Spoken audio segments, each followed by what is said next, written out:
దేవునికి స్తోత్రం. ప్రియమైనటువంటి దేవుని బిడ్డలారా, మీ అందరికీ నా హృదయపూర్వక వందనాలు తెలియజేస్తున్నా. ఉదయకాలం ముందు మీరందరూ బాగున్నారని నేను నమ్ముచున్నాను. మరి ఒక దినాన్ని దేవుడు మనకు అనుగ్రహించినందుకు దేవునికి స్తోత్రం.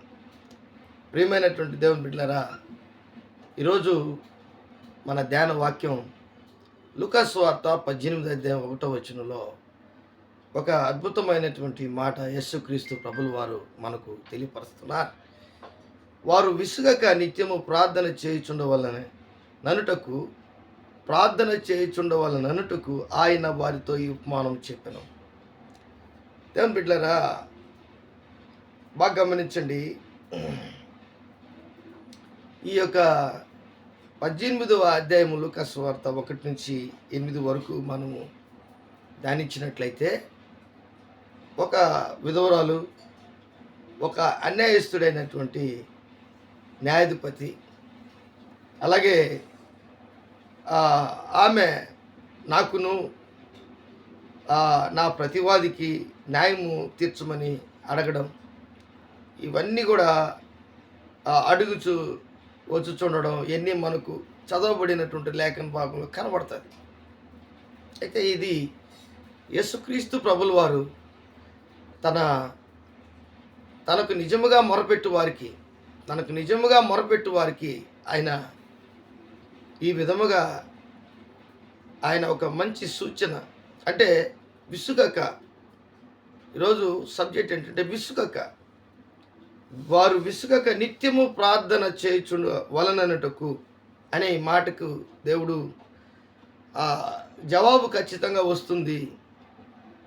అన్యాయస్తుడైన న్యాయాధిపతే ఈ విధవరాలు మాటికి నా దగ్గరికి వచ్చి నన్ను కుండునట్లు నేను ఆమెకు న్యాయము తీరుతునని ఆ అన్యాయస్తుడైన న్యాయాధిపతి చెప్పడం మనకు కనబడుతుంటుంది, వినబడుతుంది, చూస్తాం. అయితే దేవుని బిడ్డలారా, మన జీవితంలో, మన ఆధ్యాత్మికమైనటువంటి జీవితంలో కూడా అనేక సార్లు మనము విసిగిపోతాం. ఎందుకు ప్రభువా ఇన్నిసార్లు నేను ప్రార్థన చేస్తే నా జీవితంలో జవాబు రాలేదు అని విసిగిపోతాం. కాబట్టి మనం విసిగిపోకుండా మాటికి దేవుని గోజారుకునేటట్లుగా మనం ఉండాలి. ఆ అన్యాయస్తుడైన న్యాయాధిపతే ఆ విధవరాలకి న్యాయం తీర్చినటువంటి దేవుడు, ఆ న్యాయం తీర్చినటువంటి అన్యాయస్తుడైనటువంటి న్యాయాధిపతే ఆ విధవరాలకి న్యాయం తీర్చినటువంటి వ్యక్తి, నీతిగల న్యాయాధిపతి. ఆయన దేవుడు దివారాత్రులు తనను గూర్చి మొరపెట్టుకొనుచుండగా వారికి న్యాయం తీర్చడా? దేవుడు తాను ఏర్పరచుకొనిన వారు దివారాత్రులు తనను గూర్చి మొరపెట్టుకొనుచుండగా వారికి న్యాయం తీర్చడా? ఈ విషయం బాగా తెలుసు మనకు. కానీ ఇది చాలాసార్లు మనం చదువుకొని ఉంటాం, కానీ మనకు జవాబు రానప్పుడు విసిగిపోతాం. ఆ అన్యాయస్తుడైన న్యాయాధిపతి దగ్గరికి ఆ విధవరాలు వెళ్ళినట్టు మనం వెళ్ళాలి. అంత మాత్రమే కాదు, దేవుడు ఏర్పరచుకున్నటువంటి వారుగా దేవుని దగ్గరికి నీవు ఆ ఏర్పరచబడినటువంటి వ్యక్తివి, దేవుడు ఎన్నుకున్నటువంటి దేవుని బిడ్డవి. 7వ వచనం, దేవుడు తాను ఏర్పరచుకునిన వారంట దివారాత్రులు తనను గురించి మొరపెట్టుకొనుచుండగా వారికి న్యాయం తీర్చడా? ఇది ప్రశ్న. కాబట్టి ఏర్పరచుకునేటువంటి వారిగా, పిలువబడినటువంటి వారిగా, ఎన్నుకోబడినటువంటి వారుగా, దేవుని యొక్క రాజులైన యాజక సమూహముగా, దేవుని సొత్తైన ప్రజలుగా, పరిశుద్ధ జనముగా, ఇలాగా మనం దేవుణ్ణి, నీ జీవితంలో నీవు ఆ విధంగా దేవుని దగ్గర కనబడి నువ్వు ఆ విధంగా దేవుణ్ణి అడగాలి. ప్రభువా, ఇదిగో నేను నీ బిడ్డను ఆయన, నీ సొత్తయ్యా, నన్ను కనికరించిన ఆయన. ఆ అన్యాయస్తుడైన న్యాయాధిపతే ఆ విధంగా న్యాయం తీరిస్తే ఖచ్చితంగా మన దేవుడు ఖచ్చితంగా న్యాయం తీరుస్తాడు. ఈరోజు చెప్పండి, నీ సమస్య ఏంటి? నీ బాధ ఏంటి? నీ కష్టం ఏంటి? నీలో ఉన్నటువంటి ఆ బలహీనత ఏంటి, నీలో ఉన్నటువంటి ఆ సమస్య ఏంటి అనేది దేవునికి చెప్పు. అప్పుడే దేవుడు నీకు ఖచ్చితంగా జవాబు దాని ఆ రిజల్ట్ నీకు ఖచ్చితంగా ఇస్తాడు. అందుకే ఈరోజు మీతో చెప్పుచున్నాను. అంటే 8వ వచనంలో ఒక మాట ఉంది, వారి విషయమే కదా ఆయన దీర్ఘశాంతము చూపుచున్నాడని మీతో చెప్పుచున్నాను. ఆయనను మనిషి కుమారుడు వచ్చినప్పుడు ఆయన భూమి మీద విశ్వాసము కనుగొనునా అని ఉంది.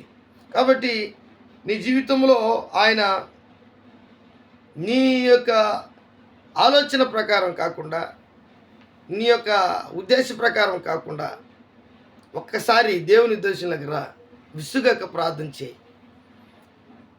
ఆయనే చెప్పాడు ఈ మాట, ఈ విధంగా ప్రార్థన చేస్తే, నేను విసుగకు నువ్వు ప్రార్థన చేస్తే ఖచ్చితంగా దేవుడు నీకు జవాబు దయచేస్తాడు అనే ఒక మంచి సలహా దేవుడు ఇచ్చాడు.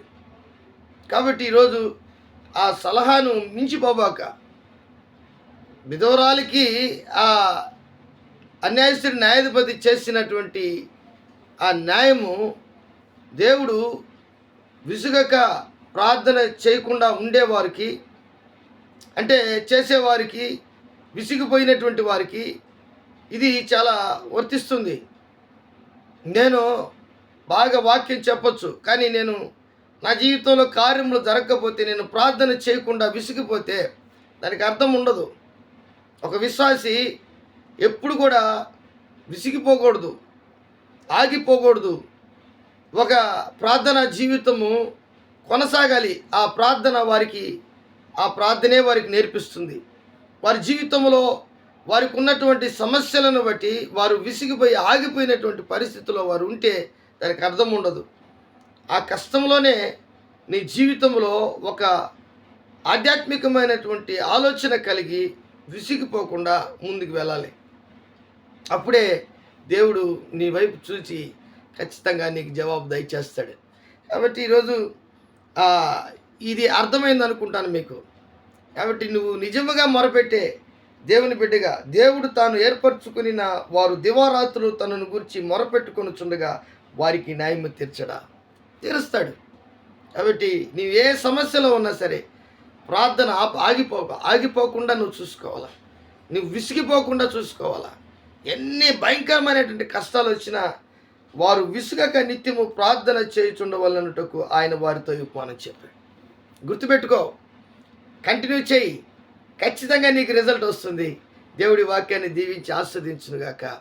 ఆమెన్. ప్రేమ నమ్మకం కలిగినటువంటి నా యేసయ్య, కూడొచ్చిన బిడ్డలందరినీ మీరు దీవించి ఆస్వాదించి నీ గొప్ప కార్యములు వారి జీవితంలో, ప్రార్థనకి జవాబు, విసుగక నిత్యము ప్రార్థన చేసిన వారికి ప్రార్థనకు జవాబు దయచేసే దేవుడు అని నమ్ముచు యేసు నామములో అడిగి వేడుకుంటున్నాను తండ్రి. Amen, amen, amen.